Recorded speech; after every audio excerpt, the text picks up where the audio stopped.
And we continue at 1:07 in the afternoon. Talk Radio 790 KABC, the John Phillips Show, broadcasting live from the Morongo Casino Resort and Spa Living Room Studios. Mr. Randy Wags at the sports desk in Culver City. John, over the weekend, Gavin Newsom was all the way pissed off in New York at Climate Week, going after big oil, going after insurance companies, and going after Speaker of the House Kevin McCarthy, who went into a huge rant about how this guy's bought and paid for by the oil industry and came up with a new insult for Kevin McCarthy. But he's a wholly owned subsidiary of the oil interests.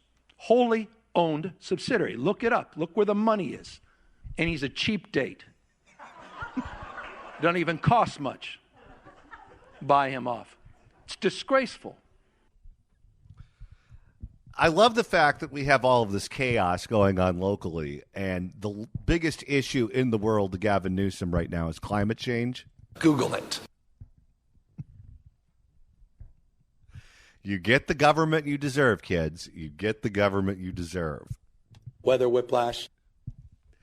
All right. Many of you have been emailing us, asking us for the nickname that one of our listeners came up for L.A. County District Attorney George Gascon.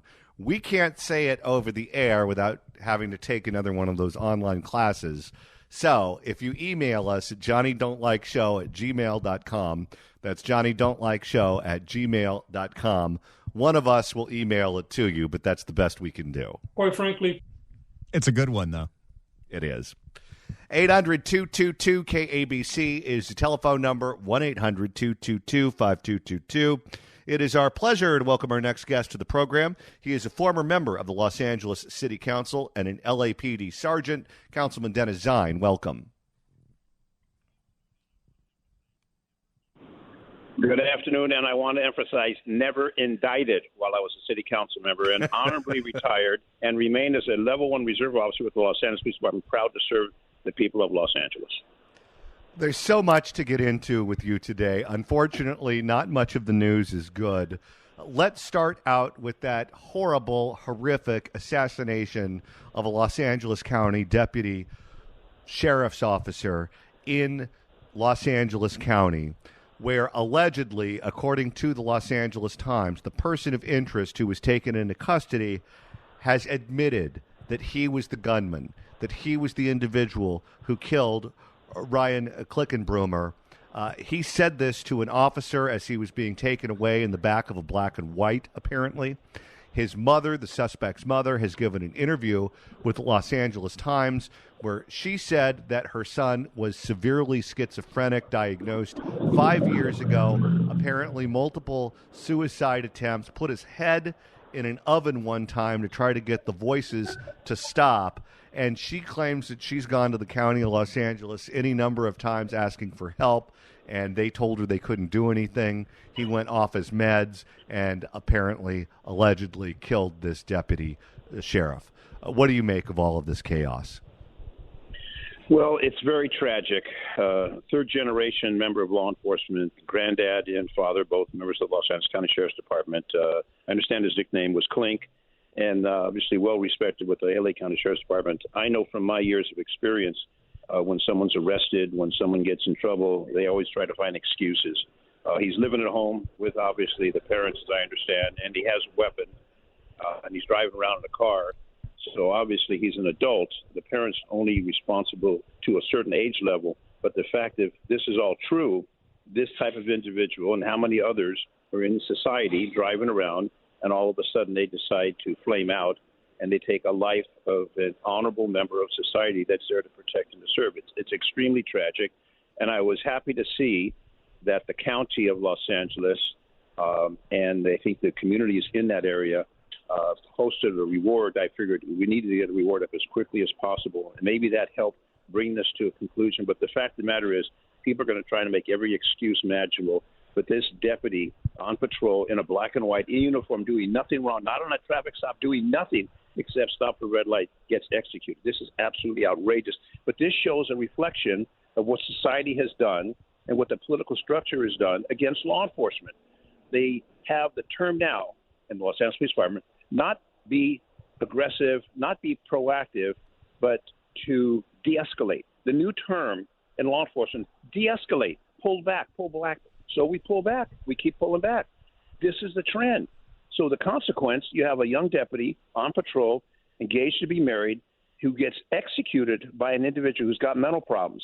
Well, I feel bad for the mental problems, but I also feel great sorrow for this deputy and the family and the other members of law enforcement that go out there on patrol and try to protect and serve society.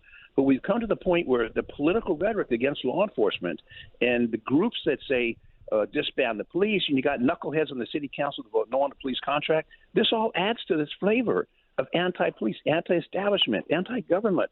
And this is the consequence when you lead down this train, this path. And this path results in an individual who is executed. It wasn't a gun battle. This wasn't a deputy response to a call for service. This is stopped at a red light in uniform in a black and white car and simply gets executed because you're there, you're representing law and order. Outrageous. And then the people are going to try and make every excuse out of the books. Well, the bottom line is people are responsible for their actions. And law enforcement does their job, but the political structure, at least in this state, doesn't care about law enforcement, doesn't care about people who are there to protect and serve. They're concerned about those that are homeless. They concern themselves about all the other have-nots. But what about the people who are out there earning a living, paying their taxes, doing what's right? What about them? Do they have any rights and responsibilities, or is it off to the other people who want to destroy society? And we see that happening over and over and over. This is just another reflection of what happens. The gang members, the activities that they get involved with, and how the disrespect for law enforcement. And I'll take it back home to Los Angeles, where you got three, well, I call them crazy trained members of the LA City Council. Three of those people vote no on a police contract to give those officers fair compensation. That is what is a reflection of what we're dealing with. And this is the outcome when those situations take place. Very sad. God bless him for what he did. And I know what his family's going to go through, his colleagues are going to go through. My son's with the Los Angeles Police Department. I know what happens as a father when your relative, your son, is a member of law enforcement. So I go through that agony, as many parents do, every single day. So God bless law enforcement, and let the social justice do something. And hopefully it won't be Gascon who decides to, well, let's go minimal charge. Let's not go execution charge. Let's do this. Let's do that. Because Gascon, who is now the district attorney at this time, he now takes this case. This case goes to him. And we know the problems we've had with Gascon and his filing policy. It's terrible that this tragedy is going to end up in Gascon's hands. Who knows what he's going to do? Because we know what he's done in the past is not what he's supposed to do as far as the district attorney and having justice deemed out justice. And he doesn't deem justice. He doesn't believe in justice. And these social justice warriors that we have elected to various levels of government here in the state of California, one of the things that they're pushing for is to not have armed, uniformed police officers respond to issues related to mental health. So if this guy was having an episode, they don't want you calling 911. They want you calling, 611 or some other number, so you get a safety ambassador or a social worker that shows up. Well, look how dangerous this guy was.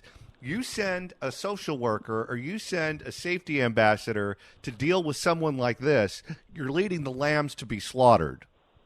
Absolutely correct. And that's just the whole trend. Let's disarm the police. We don't want police to carry guns. We don't want the police to stop cars. We don't want police. We don't want, well, you've de-escalated to the point it's become absurd. And if you got a mental problem, you shouldn't have any guns. How did this person get this gun? How does this person have possession of a weapon living in the household with the parents? I mean, they don't know. I mean, he barricades himself when the sheriff's deputies arrive to take him into custody. So they don't know, and they're the parents. He's living with them. Well, wake up, America. Wake up, people of Los Angeles. How does this person, if he's mentally ill, have access to a gun? Obviously, when he's driving down the street, he sees this car, one deputy in the car, and he decides, well, I'm going to kill this guy. I mean, this is absurd to accept in our society. But we're the parents. Yeah, he's an adult, but what about the parents? He's living with them. They don't know he has a gun? I mean, this is absurd. They're going to blame everybody except the person who committed this tragic crime. And it's a tragic crime that the deputy is dead. That's a tragedy. Not that this mental person has a mental problem, but the tragedy is on this law-abiding deputy who's trying to protect and serve the people of LA County. You said that the people need to wake up. Unfortunately, I don't think you can wake someone up who's pretending to be asleep. And that's what we're dealing with here. They're not dealing in the real world. This is all ideological. They don't like the cops because they hate them ideologically. And what they're advocating for is something that doesn't work, and they know it doesn't work, but they don't care, because when you're acting out of ideology, the real world doesn't matter. It's not a factor. That's very true. And until they wake up, and I don't blame the taxpayers, the people who are going to work paying almost $6 for a gallon of gasoline to get to their job to earn the payment so they can pay the house payment and provide food for the family. I don't blame them. I blame the idiots, and I call them idiots, that are in elective office, federal, state, and local. These people have no idea the damage they're causing to America and the society that we have. What New York is doing, because they have such a load of immigrants that they can't maintain, they're now going to cut the police department budget to use those funds. This is absurd. But this is in New York. What are we doing in California? What are we doing in California to say that if you have you're a storekeeper and someone steals and you try to stop them, then we're going to make it against the law for you to stop someone who's shoplifting? Well, you're not shoplifting anymore. Now it's smash and grab. It used to be shoplifting. Maybe you steal a pack of gum or something. Now you're looting the whole store. This is the political structure in this state, in this country, that's gone haywire. And that's why you see a lot of people saying, I'm done with California politics. I'm done with California environment. I'm going to go to a state where we have some reasonableness. Because California politicians, from the governor on down, they have their head where the sun doesn't shine. And until they get it out of there and the people start electing people who give a damn about the folks, the law-abiding taxpayers and their families, we're going to continue down this trend. And this trend is total disaster for the state of California. The Golden State is no longer golden. It's tarnished. And it's tarnished because the elected officials that put this into place. And those elected officials also include 3 members or 4 members or more of the LA City Council who don't believe in public safety. That's the problem that we have to contend with and deal with. And until that changes, this situation will not stop. We're speaking with former Los Angeles City Councilman Dennis Zine. Councilman, you mentioned retail theft that's plaguing the state of California. Because of the spike in crime, Sacramento has set aside grant money for different layers of local government, where you fill out the form, you apply for grant money, and they will give you money to help combat retail theft. Different police agencies are allowed to apply, or cities. Different district attorneys' offices are allowed to apply. In Oakland, the city of Oakland, which has a horrible crime problem, didn't fill out the paperwork and turn it in on time, and they get absolutely nothing from Sacramento because they missed the deadline. In Los Angeles, LA County District Attorney George Gascon didn't fill the paperwork out and turn it in, not because he forgot about the deadline, but because he doesn't want the millions of dollars extra to hire new deputy district attorneys to prosecute retail theft. As a point of policy, he rejected the money. Your thoughts? Well, my thoughts, I laugh at this because 90+%, maybe it's 97% of the deputy district attorneys working for Gascon voted against him. The recall, they voted for the recall. They don't trust this man, but I understand they're government employees. They've got benefits. They've got insurance for their families, et cetera. So there's a concern that they have for their livelihood. But his own deputies don't support him. What would you expect? So he doesn't care. I mean, the people who elected Gascon for district attorney of LA County are nuts, because it's a reflection of what he does with his office. Now, there's a battery of people running against him, and whoever wins, hopefully, will be better than him, and Gascon will be gone. But for this city, this county, this state to survive, you've got to change the political environment. And until that's done, we're going to continue down this same trend where gasoline prices are out of control, quality of life is in the tank, and all we have is decay in the money. And a law enforcement group, I don't matter if you have 10 billion cops, if they can't do their job because there's so many restrictions on them, and the term is de-escalate, de-escalate. My years in law enforcement, it wasn't de-escalate. It was catch the bad guy and put him in jail in a lawful manner. Now it's de-escalate, walk away. Well, that's what they're doing. How many of your listeners have been stopped for a traffic citation? And I'll tell you another thing they come up with is the knuckleheads in Sacramento.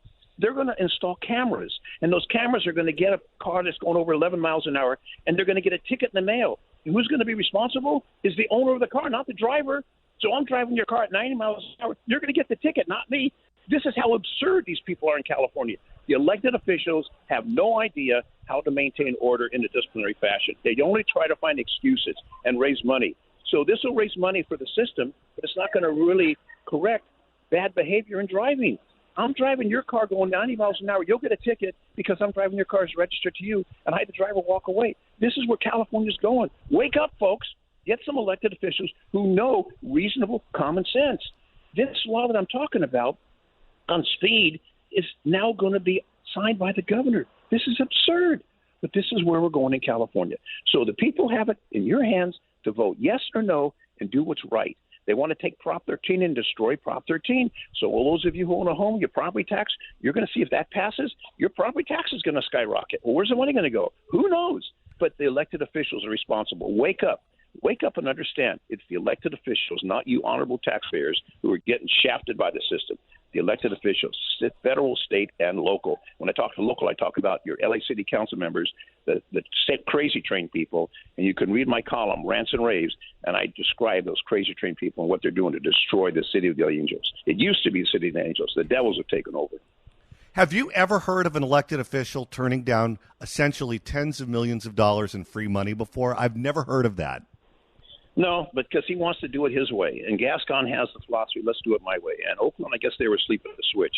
But anything you saw about the LA District Attorney, Gascon, he doesn't care about victims. He's not the district attorney. He should have been the public defender. Let all the bad guys go. No bail. Go and commit a crime, no bail. And I talk to storekeepers. When I go to a store, I say, what happens if I walk out of the store and don't pay for this? Nothing. We'll just let you go. Oh, so I can just walk out the store with this car battery or this battery for my motor? Yeah, we can't do anything. You've got to be kidding me. Used to be if you shoplifted, petty with a prior was a felony. Now you can steal whatever you want. And if you get caught, okay, what are the consequences? Cite you to court, maybe in 6 or 7 months. A friend of mine's son was recently arrested for drunk driving. Arrested for drunk driving. He goes to court next year. Goes to court next year on a drunk driving arrest? This is how absurd it is. The system is collapsing. It's like we have a major earthquake. And the earthquake is the knuckleheads who are in political office that just don't give a damn. They got their nice cars, they got their nice salaries, nice pensions. They don't care. It's really gone upside down. And people who are on the city council and the crazy trained people in the city council are the core that are making changes here, whether it's Gascon or LA City Council, who are knucklehead, crazy trained people are creating this environment. And the people keep walking down the street, paying their taxes. Okay, well, our tax will go up, or this tax will go up on that. Wake up. Wake up and finally realize if they can go out to shoot a deputy sheriff in uniform in a black and white car, because they have a mental problem, well, where does it stop? Maybe they have a mental problem when they see you and they shoot you because they don't feel well. We've got to have a civilized environment. And the civilization from Los Angeles, at least in this region and across different states, it's not there anymore. Former Los Angeles City Councilman Dennis Zine. Councilman Zine, thanks so much for stopping by today. Always a pleasure. Thank you, John. If you want to email the show, you can do so at johnnydon'tlikeshow@gmail.com. That's johnnydon'tlikeshow@gmail.com. And Randy, if you want to hear the nickname for George Gascon that one of our listeners sent us that we can't repeat over the air, all you have to do is email us. That's right, johnnydon'tlikeshow@gmail.com. I think I've already responded to 50 people. You keep me busy today. They seem to enjoy it, too. It's a good one. Boy, I wish this was the 90s. If it was the 90s, this word would be every other word out of our mouth. Why, yes. In fact, I have drops that I used to use at KLSX that had that word. All right. If you missed the monologue today, we seem to be getting a big reaction to the monologue. You can go back and catch it by downloading the podcast. That's right. Go to KBC.com, click on podcast, the Apple Podcast app, iHeart, Spotify, search for The John Phillips Show, hit subscribe. You can search for The John Phillips Show on YouTube as well, and you can listen to John get. And I want you to be all the way pissed off. All right. A lot of people are calling in. If you want to weigh in on all of this insanity, whether it is the assassination of the deputy sheriff in Los Angeles County, L.A. County District Attorney George Gascon's refusal to apply for grant money that would have sent tens of millions of dollars to Los Angeles County to hire prosecutors to prosecute retail theft. We'd love to hear from you at 800-222-KABC, 1-800-222-5222. In fact, let's take one right now and welcome Haas, who's listening in San Diego, to the show. Haas, welcome. Hey, how are you guys doing today? Good. Awesome. I just got to say, this whole thing about grant money is just theater. The stupid Prop 47 and the other things they've done to water down the criminal justice system, doesn't matter how many prosecutors and prosecutions they have if nobody gets locked up. They're just going to be right back out. Yeah, you're 100% correct. We can't fix crime in this state until we strike Proposition 47 from the books. Proposition 47 handcuffs the judges. It handcuffs the system if they want to do the right thing. You have people like Gascon who don't want to do the right thing, and that woman, that crazy woman up in Oakland, she doesn't want to do the right thing. But even in counties where you have a sane DA and sane judges like Orange County, if the state doesn't allow them to do their job, then it almost doesn't matter. Thank you for the call, sir. I appreciate it. We're taking your calls right now at 800-222-KABC, 1-800-222-5222. Let's begin with Martin in Los Angeles. Martin, you're on KABC. Hello. Good morning. I always listen to your show. I was wondering if you were allowed to give your personal opinion on the following. The Democrats in virtually every state have the ability to go after a crime and then fit the person into the crime, such as Donald Trump. I'm a Republican. I'm sure there are Republican attorneys that are smart enough in the state of California to do the same kind of thing within the law, as they all do, to go after the city council and or the governor. What is your opinion on that, if you won't get in trouble? Well, they're all on the same page. Rob Bonta was appointed by Gavin Newsom. He's the Attorney General of California. He's in charge of the California Department of Justice. George Gascon, the district attorney in Los Angeles County, was appointed to be DA in San Francisco by Gavin Newsom. These people are ideologically symbiotic. They certainly wouldn't bend the rules to throw one another in prison, I guess, unless someone gets in their way. But it certainly wouldn't be over ideological reasons. That's the problem that we have in California, is that there's no pushback. I'm not saying you should abuse your authority and throw people in prison when they don't belong there, but there is the system relies on the other party pushing back. They rely on people questioning what you're doing if your government isn't working. They rely on people putting out alternate points of view and alternate arguments. And the problem when you live in a one-party state where one party has control over everything is you can scream and yell and bang pots and pans, but that's all you can do. You don't have the power to stop anything. You don't have the power to do anything. It's why I always say government matters. When you win the election, there are consequences to that. And if you win the election and you've got a bunch of bad ideas and you're willing to double and triple down on them and no one can stop you, then the population of people that you were elected to serve, they have to live with those consequences. And right now, that's what we're doing in California. Thank you for the call, sir. I appreciate it. Let's go to Terry in Long Beach. Terry, you're on KABC. Hello. Hi. Gentlemen, good afternoon. You know, in the 90s, in a psych facility, if someone acted up and was violent, you know what would be called? They'd have a crew that could take that person down in the psych facility. But then the police would be called. So, you know, isn't that interesting? And then before someone was discharged, if they were a schizophrenic, social workers had to make sure they took their meds and they had to be discharged to a person, like, say, that mom. She had to make sure they took the medications. So who was monitoring the man who killed the policeman? She should have been. No kidding. No kidding. It sounds like this guy should have never been allowed outside of an institution. If he's putting his head in the oven to try to get the oven to stop the voices from talking to him, they're not psychologically capable of being out in society. They're just not. Multiple suicide attempts. You need to be in a room that has Larry Miller's mattresses attached to the walls, and you should be eating your steak with a spoon. That's what should happen to that person. But unfortunately, that's not what we do in California. These people are not institutionalized. They live among us, and when they snap, we're the ones that have to deal with the consequences. Thank you for the call.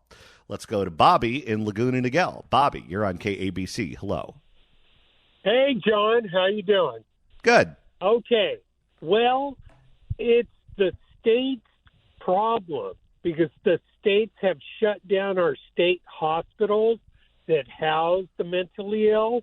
I have a brother-in-law who's schizophrenic, and he has nowhere to go. I mean, we have to commit him every, 6 months because he goes over the edge. Now, our states have shut down our hospitals. The government has slowly been draining all the money from the state hospitals, and the federal government has a lot to do with it too. But the states have been shutting down all these hospitals that take care of the mentally ill. I mean, they should be housed in the hospitals, but the money isn't going to the hospital. So they've closed them all down. I live right down the street from one, and, I mean, the only thing that is open there are rehabs. And, I mean, they've been draining the money away from the mental hospitals in all states. I'm sure there's a few that still have them, but, I mean, that's where our money should be going to protect us from the mentally ill. Well, and here's something also to think about. We talk about shutting down the hospitals, and people always want to go back decades and blame Reagan. And at some point, we'll do a show on that, and we'll explain the real history of how this happened. But you could shut them down any number of ways. One of the ways you can shut something down, if you just don't want to do it, is you can make it so expensive to do it that no one could actually put someone in a mental institution. Just think about how regular commerce works. Let's say there's a radio station in Bakersfield that wants Randy and I to go do a radio show in Bakersfield and leave Los Angeles. And I don't want to move to Bakersfield. But I don't want to say no because they're coming in and they're offering more money than I'm making now. What would I do if I want to say no without saying no? I would come up with a number that I knew was so high that they would never be willing to pay me that number. So they would say, okay, we just couldn't come to terms on the deal, so I'll stay where I'm at, which is where I like to live. I like to live down here, not up there. So I effectively price myself out of the market while not technically saying no. The problem when you make it cost $450,000 per person per year to put someone in a mental institution is you have made it so expensive, you've essentially established the fact that no one will go to a mental institution. If we paid that amount of money, $450, look around you when you travel around and you look into these encampments and you look on Skid Row and you look on the sides of the freeway and the sides of Sunset Boulevard and Hollywood Boulevard. If every person you saw was worth $450,000 per year, we would all go broke. We can't do it. It's not an option. But they're not going to say, oh, no, we shut down the mental institutions and we don't want anyone going there. They just made it so expensive, they've taken it off the table. That's true. Very true. I mean, we need mental institutions because there's a lot of mentally ill people out there, and they're living among us, which this type of stuff, this is the worst thing that could happen.